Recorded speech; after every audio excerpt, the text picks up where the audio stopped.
Ciao.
Right, good morning to everyone.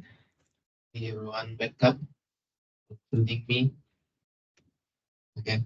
Um, so we will discuss about assignment extension later. If I forgot, please remind me. Um, I posted out yesterday lectures notes already. Anyone of you start looking at it already? Not yet. Okay. Please have a look.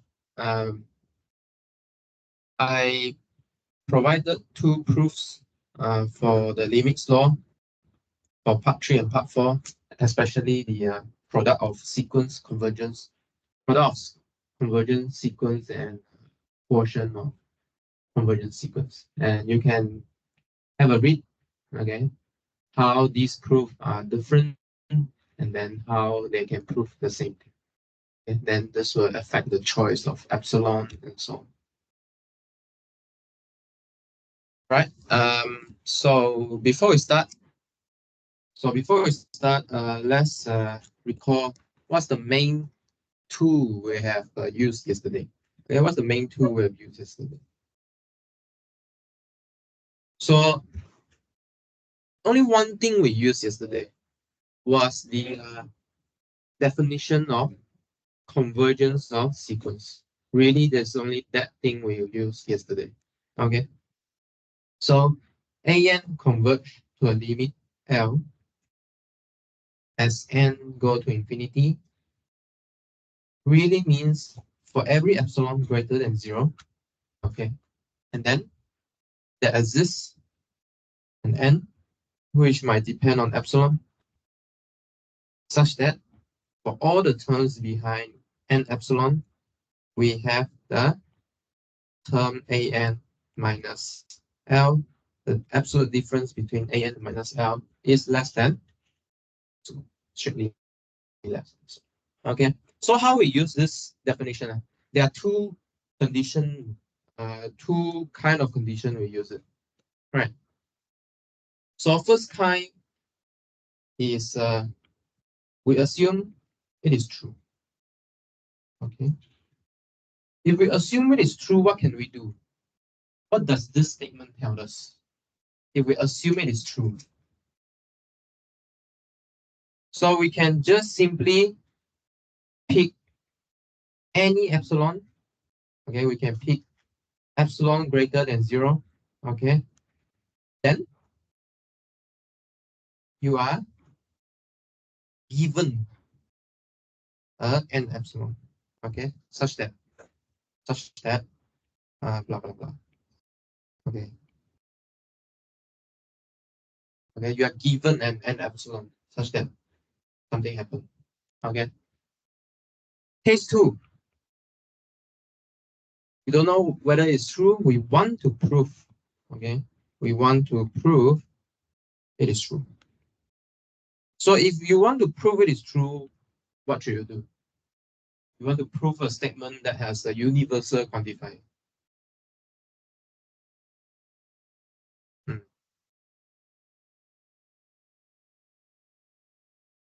You want to prove that it is true for all epsilon. So what do you do?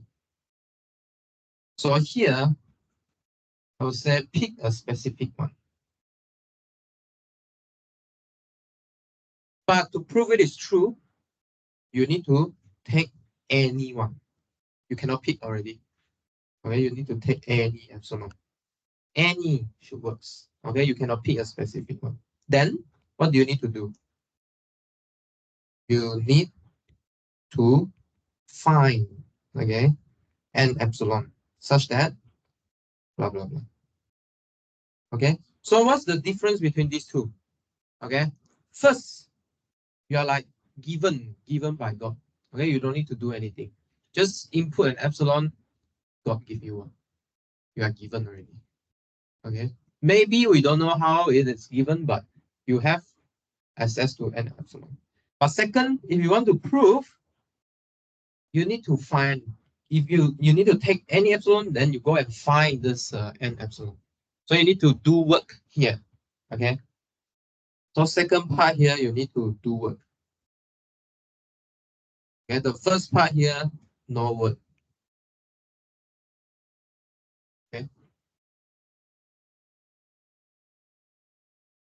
Does it make sense? Okay. If you want to prove it is true, you need to do some work and find it. If you are assuming it is true, then you just input any epsilon, you sure we got sum n epsilon. Okay. So the difference here is whether you need to do extra work, whether you need to do work to find n epsilon. Does it make sense? Okay. Sure.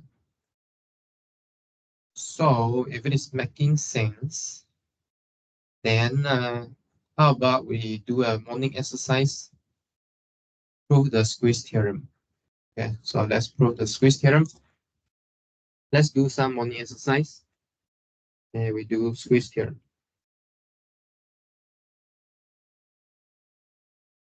Okay, squeeze theorem. So can you recall what squeeze theorem is? How many sequence you need?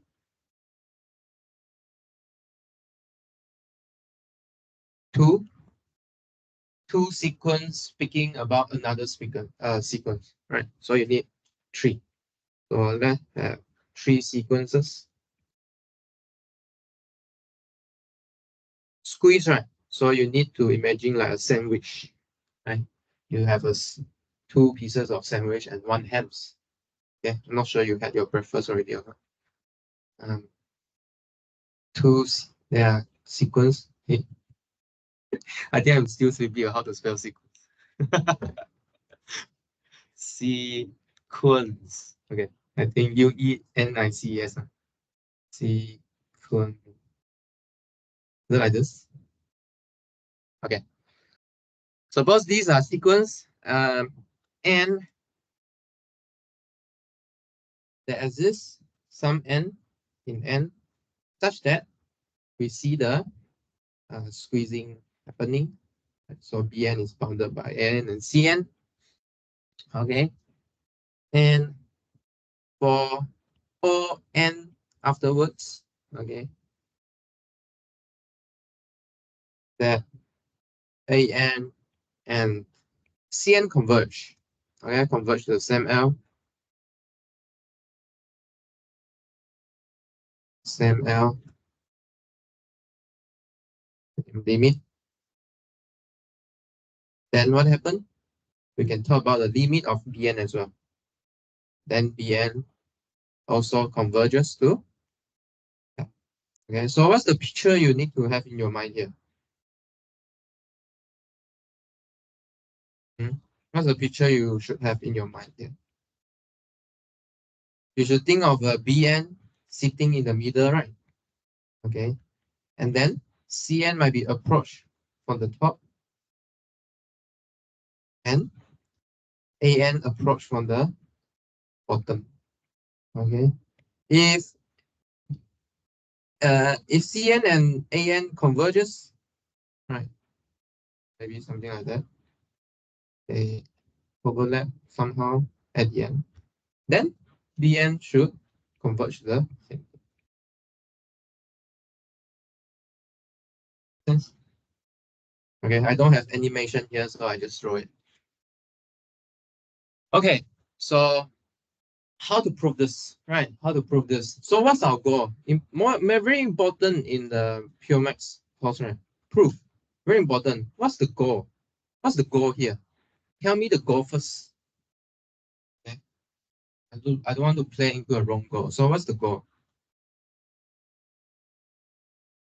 Cn? Cn converge. Bn or Cn?